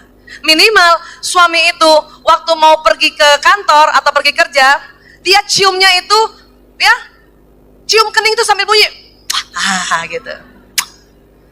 Buat istri yang bahasa kasihnya sentuhan fisik, dikasih begitu aja, baterainya udah nyala. Selama ini suami saya kalau mau pergi, salamannya gimana? Pakai dahi. Saya suka heran kalau orang salaman sama orang pakai dahi, pakai pipi dong. Ya, nggak usah takut corona bu, buat apa takut? Bismillah, ya. Ibu pakai maskernya, pakai masker apa? Masker tubuh ini, apa itu? Makan buah dan sayuran, ya, dan banyak minum, insya Allah. Baca salawat, ya. Kenapa? Tubuh kita ada masker yang ibu nggak lihat. Seberapa? Dari ujung rambut sampai ujung kaki. Bahkan masker kita 6 meter ke kanan, 6 meter ke kiri, 6 meter ke depan, 6 meter ke belakang. Keren nggak? Gimana caranya? Makan yang cukup, terutama buah dan sayuran, banyak minum, baca salawat. Insya Allah, insya Allah, insya Allah. Ya, paham ya? Jadi nggak usah takut ciuman sama kita. Oke? Nah, kembali. Bu Aisyah, ada cara lain nggak supaya tahu saya bahasa kasihnya apa? Ada. Caranya apa? Pakai tes watak. Ya, kenapa? Karena baterai kasih itu tempatnya bersamaan dengan watak kita masing-masing. Dan setiap orang wataknya 2 jenis.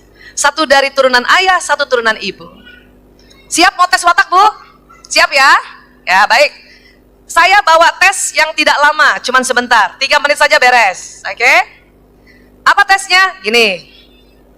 Seandainya Ibu Vista dan teman-teman Samara minta kita bikin teater. Teater, Ibu tahu teater? Bahasa dulu tuh drama di depan. Oke? Saya kasih 4 pilihan, Ibu pilih 1 dari 4 pilihan itu ya. Ibu mau jadi apa? Oke? Apakah Ibu mau jadi sutradara? Apakah Ibu mau jadi penulis skenario? Apakah Ibu mau jadi penonton? Jadi jangan semua main ya, siapa yang nonton ya Bu? Apakah mau jadi artis yang nggak pakai latihan? Pilih 1 dari 4 ini, sutradara, penulis skenario, ya, penonton, atau artis. Ibu pilih ya, tanya sama diri sendiri, tidak tanya teman, oke? Pilih, 1, 2, 3, ya, pilih. Oke, sip. Keren. Nah, karena watak kita 2 jenis, pilihan pertama tadi bisa jadi watak pertama. Ya, kalau gitu ada yang watak kedua, boys? Iya. Kalau begitu, tadi sudah 4 pilih 1, sisa 3 pilihan kan? Pilih 1 lagi sebagai jenis watak ya, kombinasi. Yo, 1, 2, 3. Ya, sudah, sip.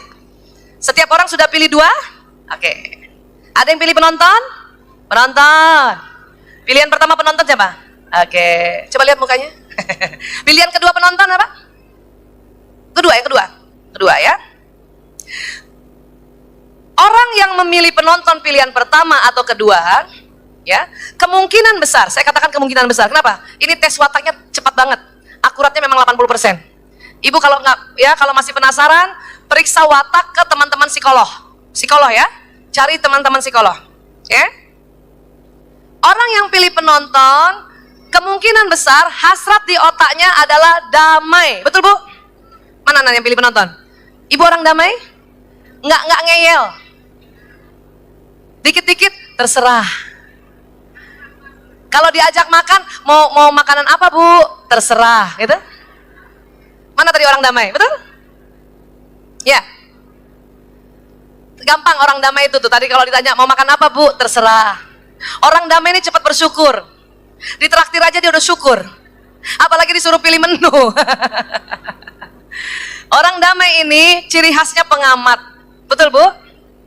Orang damai ini Bu, seneng banget bantuin orang. Tapi pas dia punya acara, nggak ada yang bantuin. Kenapa? Nggak enak nyuruh. Betul? Orang damai ini jarang marah. Tapi sekalinya marah Bu, nggak mau lihat orang yang marahin itu. Betul ya Bu? Makanya dia selalu damai, dia jarang marah. Karena dia jarang marah, energinya capek. Makanya cepet tidur, atau kalau lagi leye-leye cepet tertidur. Ya, dan butuh waktu tidur lebih lama dibanding watak lain. Tipe penonton bangun nggak bisa loncat, walaupun beker udah bunyi. Kalau perlu harus bangun jam 5, setengah 5 udah bunyi beker. 10 menit sekali, 10 menit sekali. Dia juga tahu itu belum waktunya, tetap aja ditutup. Sektoyo. Ah, ini orang damai, ya. Nggak apa-apa. Orang damai kekuatannya adalah selalu jadi penengah, selalu jadi bumper, tempat curhatnya orang. Tapi pas dia mau curhat nggak ada yang dengerin. Nah, watak penonton atau watak damai, bahasa kasih atau baterai kasih pertamanya adalah sentuhan fisik. Mana tadi orang damai? Betul Bu? Nah, kalau tadi pilihan penontonnya pilihan kedua, berarti bahasa kasih keduanya sentuhan fisik. Orang dari 5 ini Bu, kalau sudah umur 3 tahun ke atas, nggak perlu 5-5-nya di charge, cukup 2. Bahasa kasih pertama dan bahasa kasih kedua, atau baterai kasih pertama dan kedua. Makanya tadi saya pilih 2, ya. Oke? Betul yang damai senang disentuh fisiknya? Kalau suami peluk itu seneng banget gitu. Tapi jarang terjadi ya Bu. Makanya nanti sampaikan sama suami ya. Ya. Sekarang, siapa tuh pilih penulis skenario? Pilihan pertama, oke. Pilihan keduanya penulis skenario ada? Baik. Orang yang pilih penulis skenario, pilihan pertama atau kedua, hasrat di otaknya adalah sempurna. Betul Bu? Ciri khasnya pemikir. Betul? Apa-apa dipikirin. Dan kalau mikir detil. Udah nanya, ada jawaban, nanya lagi dia. Ya, kenapa begitu? Udah dijawab. Kenapa begitu? Kenapa begitu? Ah, itu tipe pemikir. Ya. Dan selalu teratur dia, telaten. Oke? Ciri khasnya apa? Gampang mau tahu orang tipe pemikir. Ini. Setiap mau sikat gigi dari kecil, odolnya selalu pencet dari bawah. Betul Bu? Hah? Betul? Mana tadi tipe pemikir? Betul Bu? Kalau orang lain pencet di tengah, dia betulin lagi dari bawah. Bahkan sudah habis pun, itu odol dilipat. Atau digunting, ambil dalamnya. Ada yang begitu? Ibu, ini bukan pelit. Karena orang pemikir hasratnya sempurna. Odol pun sampai digunting, ambil dari dalam. Untuk apa? Sempurna habisnya. Watak lain, itu pencet odol dari tengah. Watak lain. Terutama watak artis. Watak artis pasti dari tengah. Ya? Itu dari tengah. Kalau dia dari bawah berarti dimarahin sama suaminya. Botol sabun cair atau botol sampo sudah habis, nggak dibuang botolnya. Digapain? Dikasih air, dikocok-kocok. Betul Bu? Sabun batang, tahu sabun batang Bu? Udah kecil, nggak dibuang, tempel sabun baru. Iya Bu? Siapa yang ngajar ini? Otak kita, Allah yang kasih anugerah itu. Apa goalnya? Sempurna. Makanya watak seperti ini tadi yang pilih penulis skenario, itu dompetnya pasti rapi, betul? Uangnya terklasifikasi, 5.000 sama 5.000, 50.000 sama 50.000, betul? 100.000 sama 100.000. Kepala pahlawan hadap kanan-kanan semua. Tidak ada pahlawannya kebalik itu. Dikasih uang kembalian lecek, minta ganti. Betul Bu? Watak seperti ini, baterai kasih pertama atau bahasa kasih pertamanya waktu. Betul Bu? Ibu senang kalau suami di rumah? Ibu senang kalau suami mau pergi terus ibu diajak? Walaupun ibu senang di rumah. Karena watak ini orang rumahan. Dia kalau pindah kamar, pindah tempat tidur, malam pertama nggak bisa tidur. Kenapa? Mikir. Walaupun tidurnya sudah di hotel, watak seperti ini susah tidur, Bu. Apa? Semua dipikirin. Bersih nggak ya spraynya ya? Ada yang pernah meninggal nggak ya di sini ya? Itu dipikirin. Paham? Baik, sekarang siapa pilih sutradara? Pilihan pertama atau kedua? Orang yang pilih sutradara hasratnya mengatur. Betul, Bu? Dan mau cepat. Gemes banget kalau orang lambat. Jebutun. Pandai mengatur. Dan ya, hasratnya selalu ngatur orang. Anaknya pun diatur. Kamu abis ini suruh gini ya, abis ini gini ya, abis ini gini ya. Tangannya begini sering banget. Paham ya, Bu? Tapi watak sutradara inilah watak yang kalau dalam keadaan darurat, dia paling cepat ambil keputusan. Watak sutradara adalah watak yang paling cepat ambil keputusan. Walaupun salah keputusannya. Misalnya ya, nauzubillah min zalik, tempat ini tiba-tiba gempa, watak sutradara yang ambil keputusan, kita keluar lewat sana. Salah, sana. Oh, dia bisa tidak ketahuan salahnya. Dan orang yang ikut pun ikut juga. Kenapa? Watak sutradara mengatakan lebih baik keputusan walaupun salah. Kalau salah nanti direvisi. Ah, itu sutradara. Ya. Nah, apa kelemahan watak sutradara? Terlalu bosi kalau dia tidak tawadu. Paham ya? Sekarang apa baterai kasihnya watak sutradara? Yang pertama baterainya pelayanan. Betul, Bu? Mana yang istri-istri watak sutradara? Ibu senang kalau suami ibu bantuin ibu kan? Ibu senang kalau suami ibu jagain anak juga kan? Itu watak sutradara. Cuman ibu aja rajin taklim, merasa janganlah kasihan suami saya. Tapi aslinya kalau suami ibu bantuin ibu jagain anak, ibu senang banget. Dan ibu menganggap suamiku mencintaiku. Termasuk salah satunya tadi buang sampah. Senang banget kalau ya Allah dia buang sampahin aku gitu. Itu berarti cinta katanya. Ah, ini pelayanan. Paham? Sekarang siapa pilih artis? Oke. Pilihan pertama artis siapa? Coba lihat mukanya, muka artis bukan? Artis yang nggak pakai latihan ya, artis yang langsung main nih. Oke? Sekarang pilihan kedua artis siapa? Artis pilihan kedua. Oh, aduh. Pilihan kedua ya? Oke, baik. Orang yang pilih artis, baik pilihan pertama atau kedua, program di otaknya adalah hasrat gembira. Iya, Bu? Jadi orang yang pilih artis, watak artis, itu hasratnya gembira. Walaupun dia sedih, nggak ada yang tahu. Kenapa? Selalu gembira. Iya, Bu? Walaupun watak artis ini, ya, dia habis dimarahin suaminya di rumah, kemudian pergi taklim, nggak ketahuan dia sedih loh.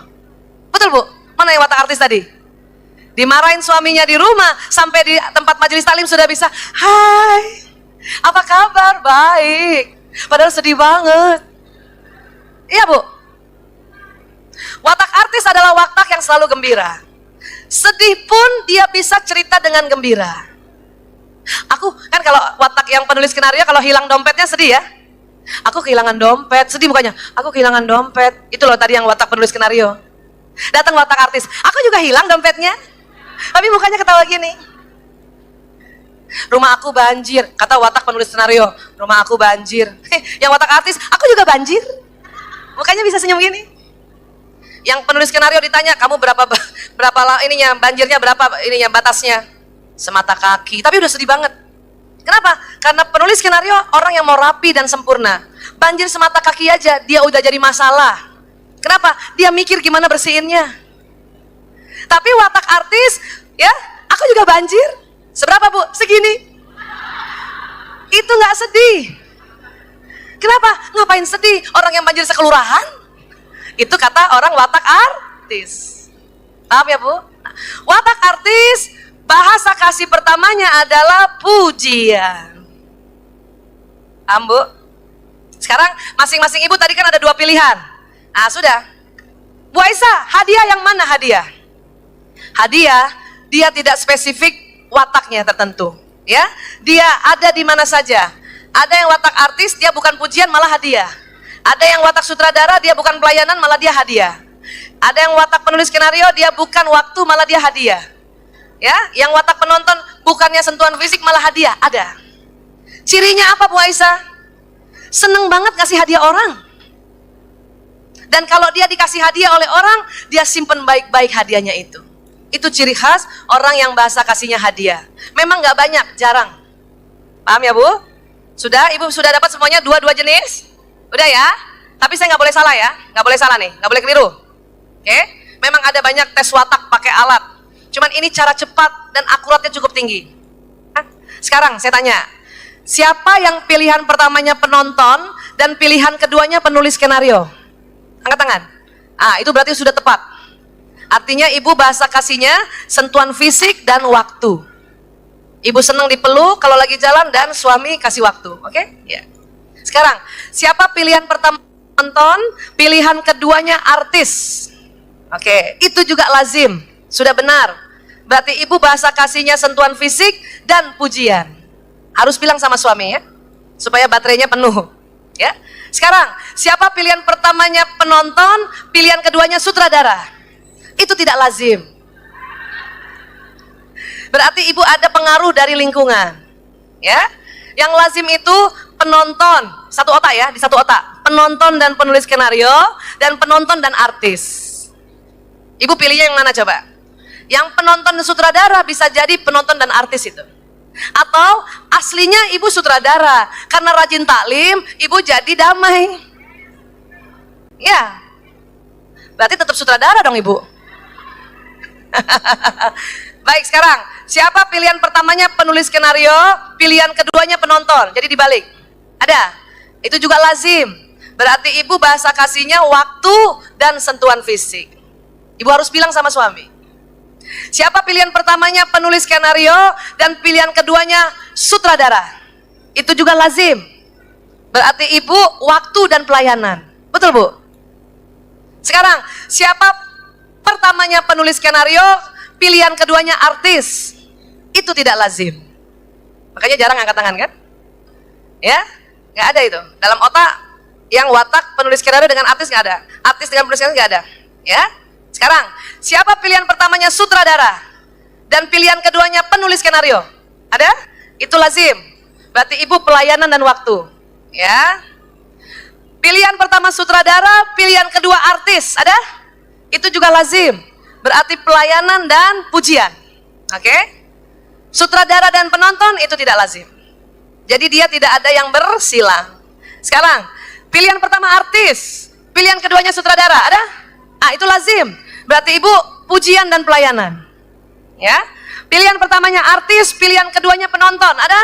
Itu juga lazim. Berarti ibu pujian dan sentuhan fisik. Kalau artis dengan penulis skenario itu tidak lazim. Berarti ada salah satu watak ibu terpengaruh oleh lingkungan. Ya. Ini mic-nya mati nyala ya. Kedengeran gak sih? Halo? Kedengeran ya? Coba dia naik turun. Baik, sekarang bagaimana dengan suami? Dengan pasangan hidup? Pasangan hidup itulah yang bersilang. Ya. Satu.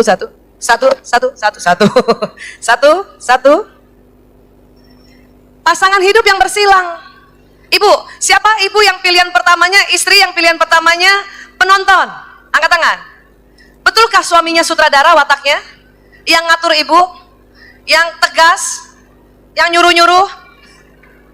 Itu udah bener. Orang yang wataknya istrinya damai, kemungkinan besar salah satu watak suaminya yang sutradara. Paham Bu? Berarti suami bahasa kasihnya pelayanan Bu. Ibu harus layani kalau dia di rumah. Mulai dari ambil gelas, ambil piring, ambil sendok, harus ibu. Betul? Walaupun suami-suami itu kadang sering ya nguji istrinya, dia minta minumnya sama mbak di rumah. Tapi ibu harus sigap, mbak biarin aku. Sadap gitu. Setuju? Sekarang, siapa yang istri penulis skenario? Siapa istri penulis skenario? Angkat tangan. Coba cek suaminya nih, yang pilihan pertama penulis skenario. Apakah suaminya yang artis? Yang suka bercandain ibu? Mana lebih rapi, ibu apa dia? Mana ibu yang penulis skenario, istri penulis skenario? Mana lebih rapi, ibu atau suami? Ibu kan? Bisa jadi suami ibu tuh yang sana tuh, yang artis. Yang suka bercandain ibu. Ya kan? Suka jahil sama ibu, iseng. Iya. Yang begitu udah bener. Artinya suami ibu yang wataknya penulis skenario, dan kemungkinan besar suaminya artis, itu bahasa kasihnya pujian. Ibu harus puji setiap hari. Ya Bu? Bu Aisyah, apa yang mau dipuji? Handuk aja dilempar. Ya kan? Puji bahwa Abi selalu menggembirakan Umi. Kenapa? Karena dia watak gembira. Paham? Sekarang, siapa yang istri pilih sutradara? Oke, cek suaminya. Betulkah suami ibu yang lebih ngalah? Yang lebih damai? Betul, sudah, itu udah benar Bu. Walaupun ibu gemes. Kenapa? Karena ibu yang ngambil keputusan terus. Jadi kalau tanya, Abi gimana? Terserah Umi. Sudah, itu udah benar. Bahasa kasih suami yang penonton itu sentuhan fisik. Kalau dia peluk ibu, ibu pantang giniin tangannya. Kenapa? Dia akan cari perempuan yang tidak begini tangannya nanti. Bahaya, paham? Iya. Sekarang, siapa yang istri wataknya tadi pilihan pertamanya artis? Mana? Ya. Betulkah suaminya ada watak yang lebih rapi? Betul. Jadi kalau istrinya artis, kemungkinan besar suaminya yang penulis skenario, yang lebih rapi, lebih detail. Dia bahasa kasihnya waktu, Bu. Kalau dia ada di rumah, ibu nggak boleh kemana-mana, ibu harus sama-sama dia. Paham ya Bu? Kenapa? Watak artis seneng jalan, seneng ke rumah temen. Ya, makanya tolong kalau suaminya yang bahasa kasihnya waktu, ibu harus ada di rumah pada saat suami di rumah. Sampai sini Pak? Iya, setuju? Setuju. Ini ngerti nggak nih, diam-diam nih? Ngerti? Kalau orang pilih penonton, bahasa kasihnya apa yang utama Bu? Sentuhan fisik. Kalau orang pilih penulis skenario, bahasa kasih utamanya apa? Waktu. Waktu, penulis skenario. Kalau orang pilih sutradara, bahasa kasihnya apa yang pertama? Pelayanan. Kalau orang pilih artis, bahasa kasih utamanya apa? Pujian. Suami juga wataknya dua. Makanya ibu lihat aja, mana? Pasti salah satu wataknya ada yang sangat beda. Bahkan ada suami istri, dua-duanya beda wataknya. Ya, itu soulmate, belahan jiwa. Yang namanya belahan jiwa, watak tidak sama. Ya, paham ya Bu? Bu Aisyah, apa gunanya sih tahu bahasa kasih? Supaya ibu nggak rasa hampa dan suami tidak rasa hampa. Jangan sampai ibu sudah capek-capek sebagai pelayanan, karena bahasa kasih ibu pelayanan, suami tinggalin ibu. Kenapa? Karena rupanya suami ibu bahasa kasih utamanya bukan pelayanan. Dia nggak perlu ibu layanin terus. Dia cuma perlu ibu peluk-peluk dia. Kenapa? Bahasa kasih dia sentuhan fisik. Banyak kejadian kayak gini. Ya. Terakhir, ini nggak usah pakai tanya nih. Ya. Ada yang mau nanya emang? Tanya langsung di IG saja ya, sama di WA. Kalau sebesar gini nanya, nanti ibu ngomong ngajukan pertanyaan, yang lain pulang. Iya. Ya. Baik. Sekarang sebagai penutup. Saya ajak ibu-ibu ya mengklasifikasi, oke? Istrinya, wataknya penulis skenario dan sutradara, oke? Suaminya, wataknya artis dan penonton. Ini sudah soulmate banget. Sekarang, istri, wataknya penulis skenario dengan sutradara, berarti bahasa kasihnya apa Bu? Waktu dan pelayanan. Suami wataknya artis dan penonton, bahasa kasihnya apa? Pujian dan sentuhan fisik. Apa yang terjadi pada rumah tangga ini? Istrinya Bu, baju suami dia yang beli sendiri. Oke? Dia yang cucikan, dia yang jemur, dia yang setrikakan baju suami. Maka setiap pagi baju suami itu wangi, rapi. Oke? Suaminya bilang, "Terima kasih Umi." Bilang. Waktu dipakai oleh suaminya, istrinya bahagia. Apa? Aku cinta sama dia. Kenapa? Aku yang beli, aku yang cuci, aku yang setrikakan. Kenapa? Pelayanan. Tapi suaminya tidak dipuji dan tidak dipeluk. Memang suami karena dia santun bilang terima kasih Umi. Apa yang terjadi artinya? Baterai suami belum lagi di-charge dari rumah oleh istrinya. Yang cilaka, suami pergi kantor, sekretarisnya perempuan, sekretarisnya waktu lihat bosnya pakai baju baru, ih bapak keren banget, dipuji bukan? Itu sekretaris pengen tahu bahan baju suami itu apa, dia belai belakangnya, Pak mau tahu bahannya, kena belakang punggungnya, kena sentuhan fisik bukan? Iya. Artinya apa? baterai suami di-charge-nya di kantor. Itu yang nggak boleh, Bu. Itu namanya suami nggak di-charge di rumah, dia pakai power bank di luar. Itu yang nggak boleh. Kenapa? Power bank itu suka nggak kelihatan. Ya, karena dia bisa dibawa-bawa. Paham Ibu tentang ini? Bekerja keraslah, ikhtiarlah untuk tahu bahasa kasih pasangan hidup dan anak-anak. Supaya apa? Supaya kalau ibu minta sesuatu sama anak-anak, ibu nasihati, dia mau ikuti. Seorang anak yang bahasa kasihnya pujian, ibu harus puji setiap hari. Bu Asa, dia tinggal di boarding school, nggak apa-apa. Pokoknya setiap ibu datang, ibu harus puji. Ya? Oke. Seorang anak yang bahasa kasihnya pujian, ibu tidak puji. Tetapi ibu layani terus, dia tetap merasa hampa walaupun ibunya layani. Apa kata anak? Ibuku sih sebenarnya baik, cuman ya gitu deh. Gitu. Ada anak bahasa kasihnya sentuhan fisik, ibunya bahasa kasihnya pelayanan. Ibunya masakin anaknya terus, tapi nggak pernah dipeluk. Apa kata anak? Ibuku sebetulnya baik. Hanya ada yang kurang terhadap ibuku. Kenapa? Bahasa kasih anak yang sentuhan fisik tidak terpenuhi. Ya Bu? Kenapa saya berkoar-koar kayak gini? Saya nggak mau anak ibu jadi korban narkoba dan LGBT, Bu. Cukup keluarga-keluarga lain saja yang memang mereka waktu itu belum belajar seperti ini. Paham? Saya nggak mau rawat anak ibu, nggak mau. Kalau ada anak baru, saya tanya, ibumu majelis taklimnya di mana? Di Samara. Oh, ya. Berarti ibumu tidak belajar bahasa kasih, dia tidak pakai bahasa kasihnya. Anak yang kena narkoba, baterai kasihnya dari kecil kosong, Bu. Ibunya nggak pernah masukkan. Itu bahaya. Anak yang kena LGBT, baterai kasihnya dari kecil itu kosong. Suami yang meninggalkan istrinya tiba-tiba, baterainya selalu kosong. Padahal istrinya sudah rasanya cinta ngurus dia. Paham tentang ini, Bu? Sekali lagi ya. Oke, terima kasih. Kalau ibu mau WA saya silakan. Saya ada di nomor itu. Atau kalau mau DM di IG boleh. Hanya IG saya banyak yang palsuin, Bu. Hati-hati ya, Bu. Ada akun fake saya, orang bikin 6 biji, Bu. Itu bahayanya apa? Ibu mau ngundang saya pakai akun lewat dia, ibu diminta DP. Itu semua palsu, Bu. Ya, kalau saya insya Allah waktunya ada dan memang sudah janjian waktunya, saya datang, Bu, nggak usah pakai DP-DP-an. Ya, paham ya, Bu? Akun yang asli yang kudungnya ungu untuk saat ini. Saya khawatir dia bikin lagi foto saya pakai ungu.